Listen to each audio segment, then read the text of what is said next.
What's up mga ka-farmers? Good day po. Andito na naman tayo sa ating panibago na namang vlog sa ating atsal po.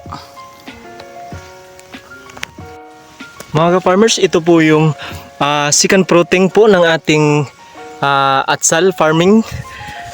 So sa mga nakikita nyo, marami po tayong bunga ngayon na palalakihin pa natin. Kasi nga mataas pa yung presyo. At kita nyo naman, ang daming bunga. Nahihirapan akong palakihin yung mga bunga kasi nga marami sila. Kung meron kayong maitutulong sa atin po, isang advice po para mapalaki pa natin yung ating bunga ng mga atsal, kasi nga medyo marami tayong bunga ngayon na mga second fruiting po. Yan po. So hindi po biro ngayon, talagang marami tayong mga insekto na umatake sa ating atsalan, kaya nga nahihirapan tayo, lalo na nga tag-ulan ngayon mga ka-farmers. So mahirap talaga.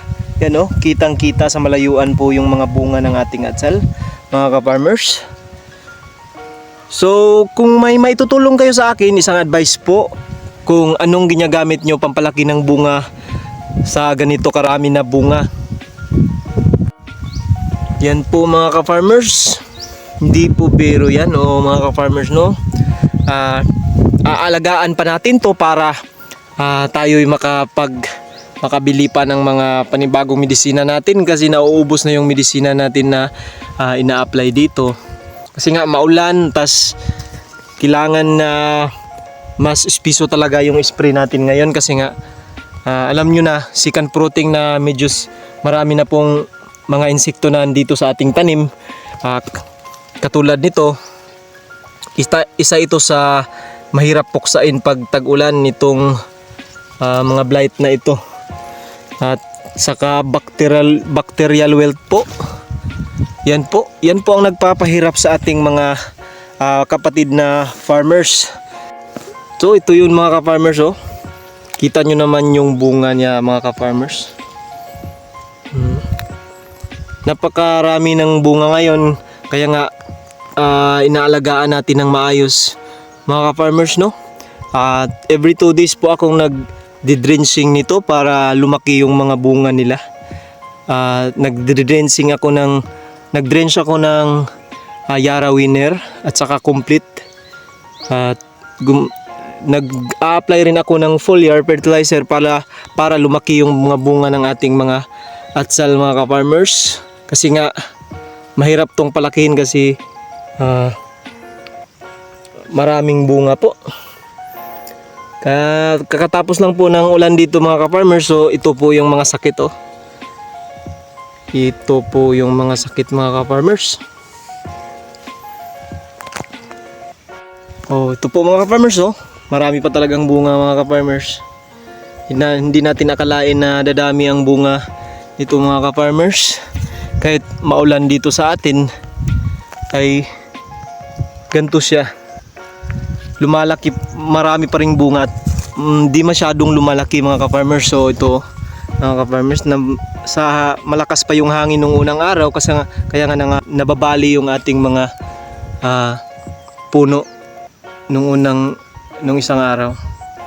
Yan po mga ka-farmers, sa mga nagtatanong po kung ano ang ginagamit ko na mga insecticide dito sa ating atsal farming at sa fungicide program po ng ating ginagamit dito, kahit maulan ay napapatay po yung mga fungus na nandito at saka mga bacterial wilt po. So start po tayo sa ating pang fruit fly po na insecticide para walang tusok po dito sa ating mga bunga ng ating atsal. Alika po yung ginagamit ko. 2 kutsara lang po yung nilalagay ko sa isang tangke na alika po. Alika, ang active ingredients po ng alika, lambda cylanodrin, at saka meron po pong mga ibang insekto po na natatanggal dito sa ating na-eliminate po dito sa ating pananim. Yan po mga ka-farmers. At sa pangungulot naman po, isa lang po ang ginagamit ko dito na pang tanggal sa pangungulot po ng ating mga dahon ng atsal katulad nito, kumukulot. Kung ano lang po, yung Telluride po. 3 kutsara lang po nilagay ko pag marami na po yung pangungulot ng ating atsal katulad nito po. Nag-spray tayo ng mga pangtanggal sa kulot. Hindi pala matatanggal yung kulot. Pang patay lang po sa insekto na nandito sa ilalim ng dahon. Ito po yun, kagat po ito ng mga mites at iba pa. Sinisipsip po nila yung dahon. Kaya nagkaroon ng pangungulot po yung ating atsal. Although maliliit na po yung bunga ng ating atsal pero marami po. Kaya nakakabawi rin tayo sa mga bibilihin natin na mga fertilizer at saka insecticide po. At sa fungicide program po natin mga ka-farmers, isa po sa ina-apply ko dito is manager po. Mangkusib po ang active ingredients ng manager po natin na fungicide. At sa bacterial wilt po, gumagamit tayo ng Q-side po. Q-side ng DuPont po. At yun, ang Q-side po ay isa sa ginagamit ko para matanggal yung mga bakterya dito kasi po ang Q-side is fungicide at bactericide po sila.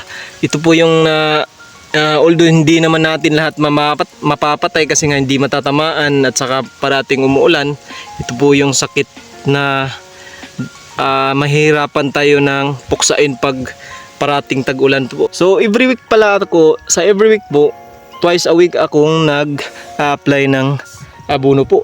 Drench lang po kasi nga sikan protein, tas madalian na lang po yung pag-a-apply ko para ma-absorb ng ating tanim. Nag-a-apply ako ng Yara po, Yara Winner po. 3 kilo sa isang drum lang po. Ganun ka liit lang po yung nilagay ko sa isang drum. Tas ina-apply ko po sila every 2 days po para para tumubo po yung bunga ng ating atsal at magkaroon po ng maayos at makinis na bunga. So sa ating foliar po na ginagamit po, gumagamit lang po ako ng foliar na calcium boron po.